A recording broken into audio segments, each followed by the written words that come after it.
your savings account is lying to you.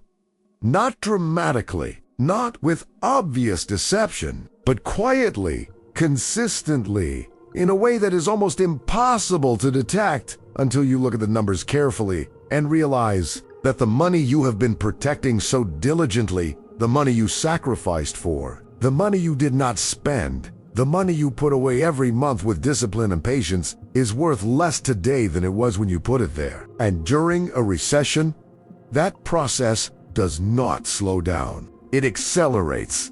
Most people think of their savings as the safe part of their financial life. The stock market is risky. Real estate is complicated.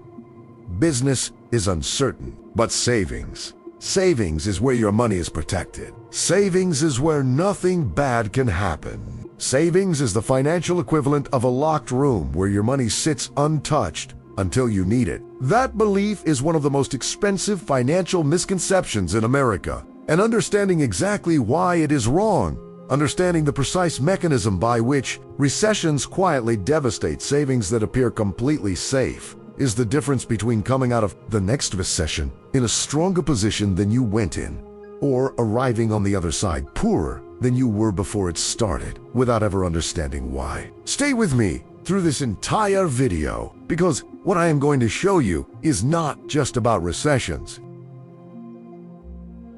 It is about a fundamental misunderstanding of how money works that is costing the average American hundreds of thousands of dollars over a lifetime, and that almost nobody ever corrects because the loss is so gradual, so invisible, so perfectly disguised as safety that most people never even realize it is happening. Let us start with something that sounds like a basic financial concept, but that most people have never truly internalized in a way that changes their behavior. Money has two values: the nominal value, the number you see, and the real value, what that number can actually buy in the world.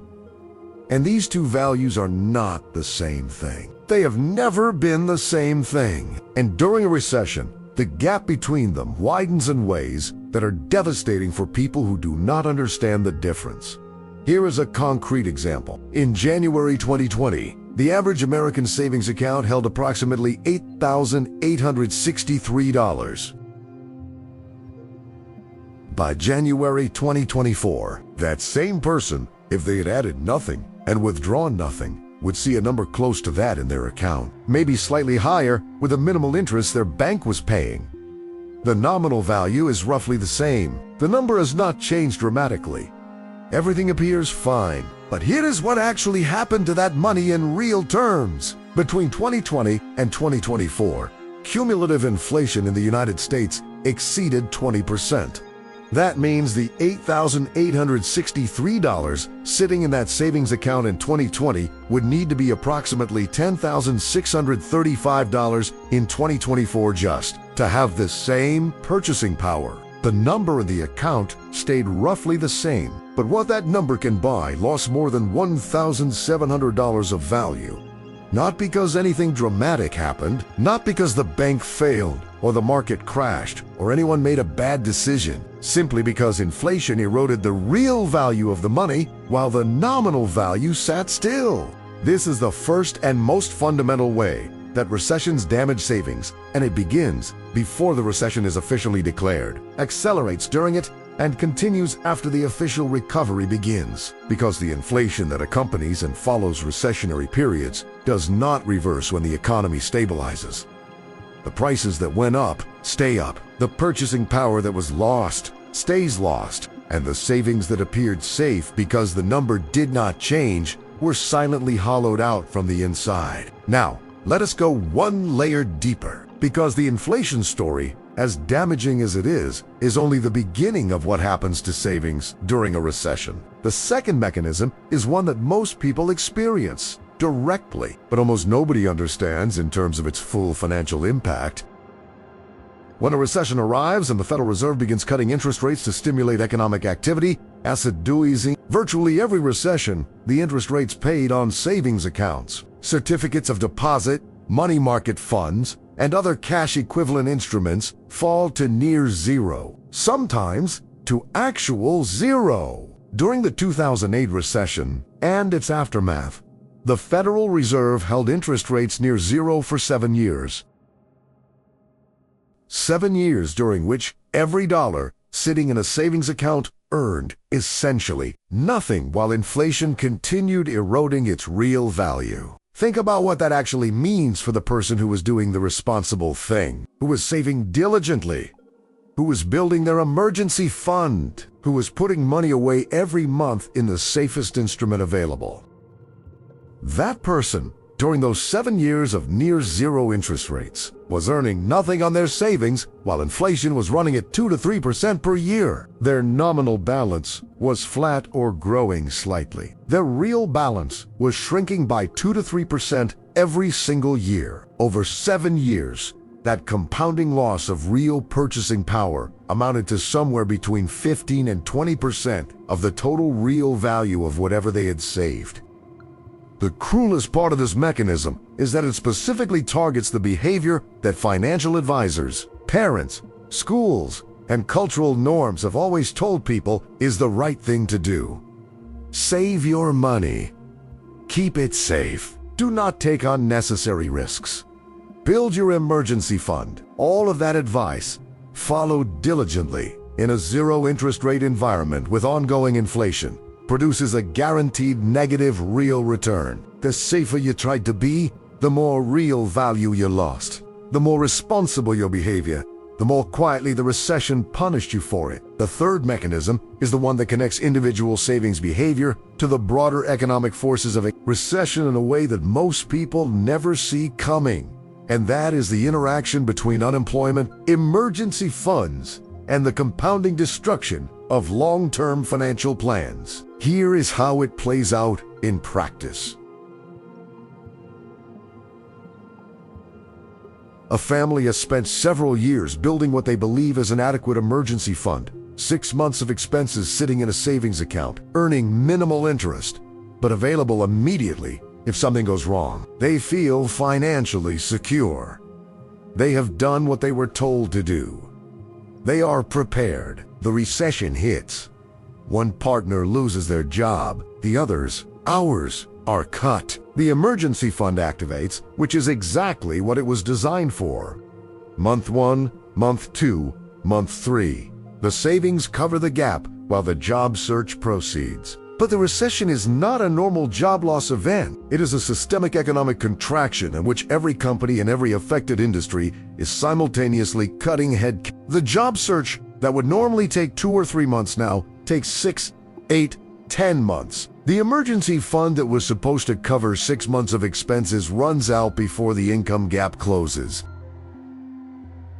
And now the family faces a choice that is not really a choice at all. They can drain whatever remains of their retirement accounts, triggering taxes and a 10% early withdrawal penalty that makes an already bad situation significantly worse. They can take on high-interest debt to cover the gap, credit cards at 24%, personal loans at 15%, instruments that will take years to pay off, and that will cost far more in total than the gap they are bridging.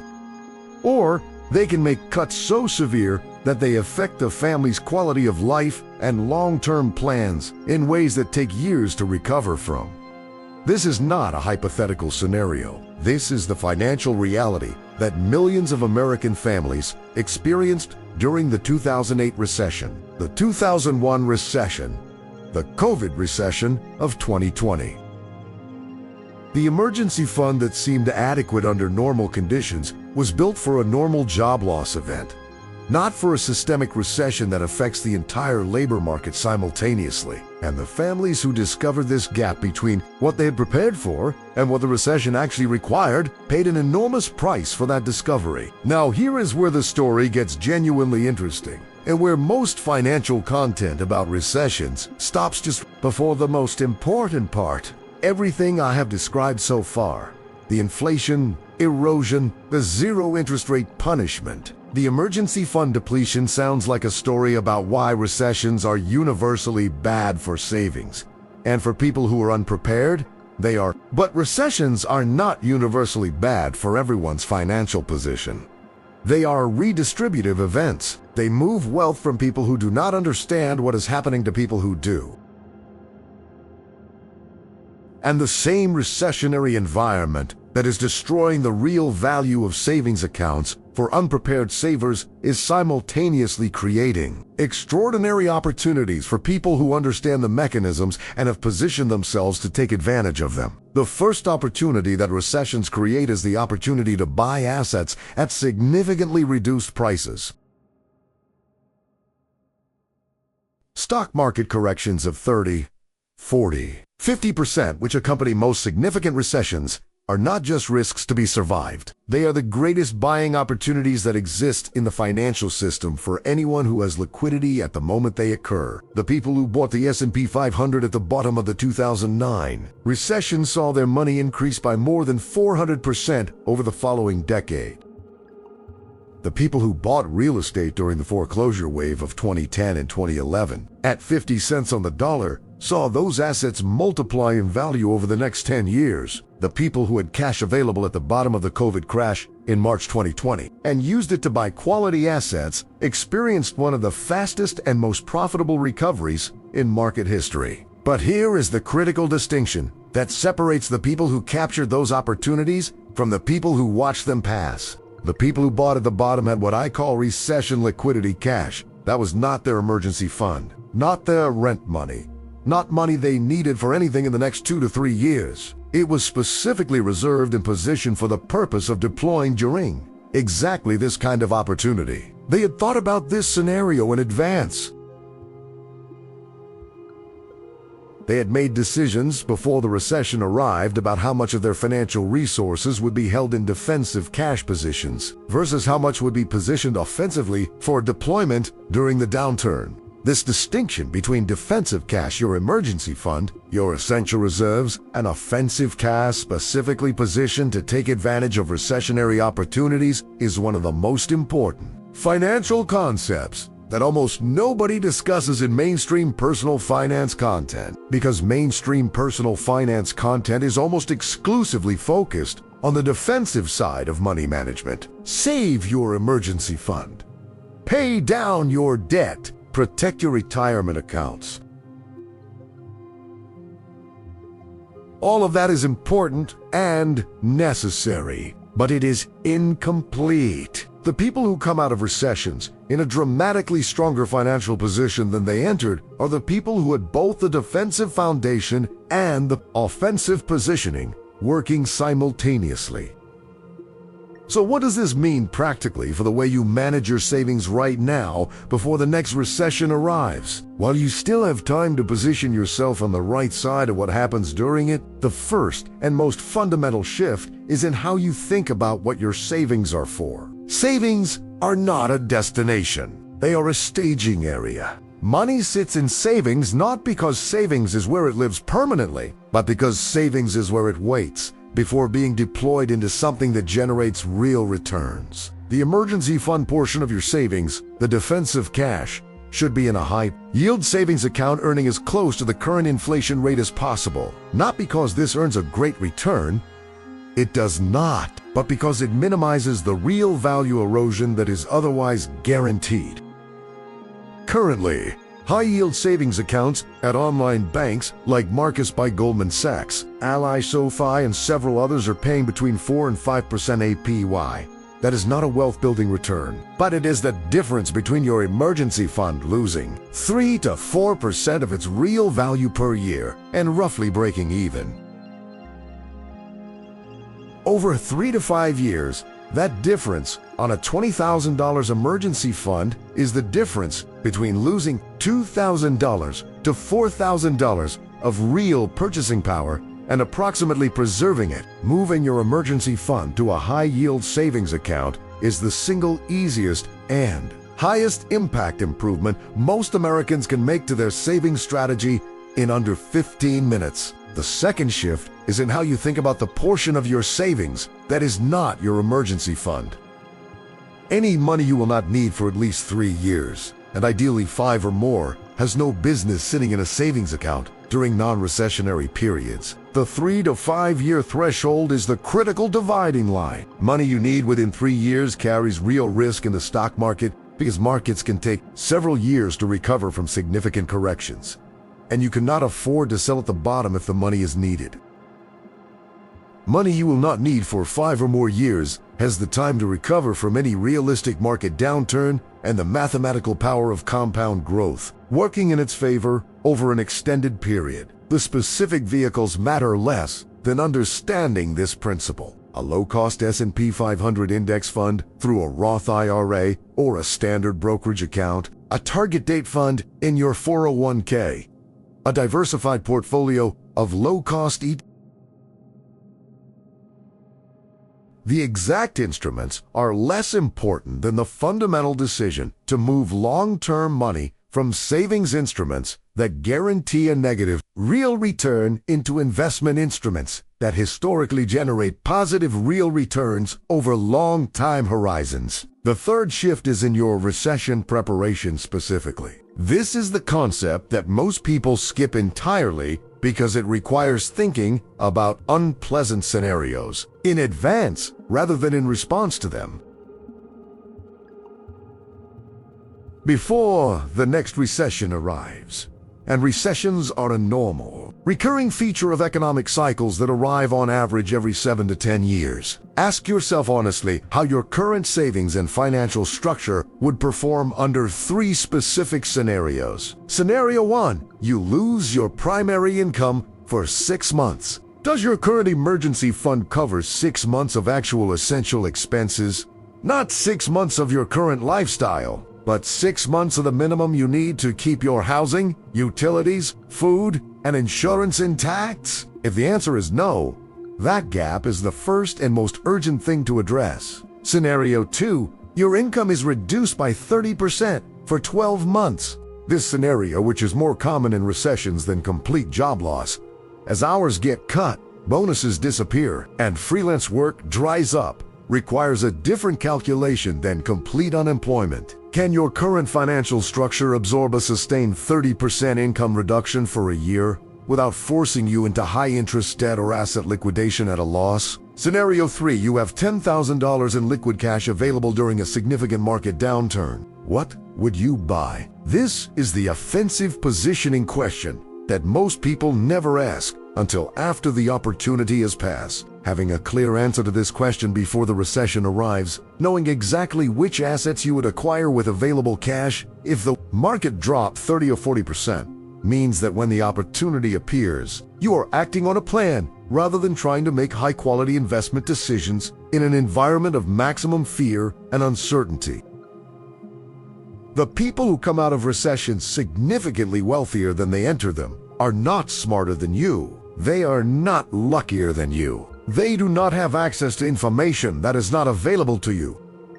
What they have is a clear understanding of the mechanisms I have described in this video: the inflation erosion, the zero interest rate punishment, the emergency fund gap, the distinction between defensive and offensive cash positioning, and they have built their financial structure in response to that understanding before the recession forced their hand. Your savings account is not your enemy. It is not doing something wrong by losing real value to inflation and earning near nothing during recessions. It is doing exactly what it was designed to do: preserve your nominal balance with maximum liquidity and maximum safety. The problem is not the savings account. The problem is expecting a savings account to do something it was never designed to do: build real wealth, protect purchasing power over time, or position you to take advantage of the opportunities that recessions create.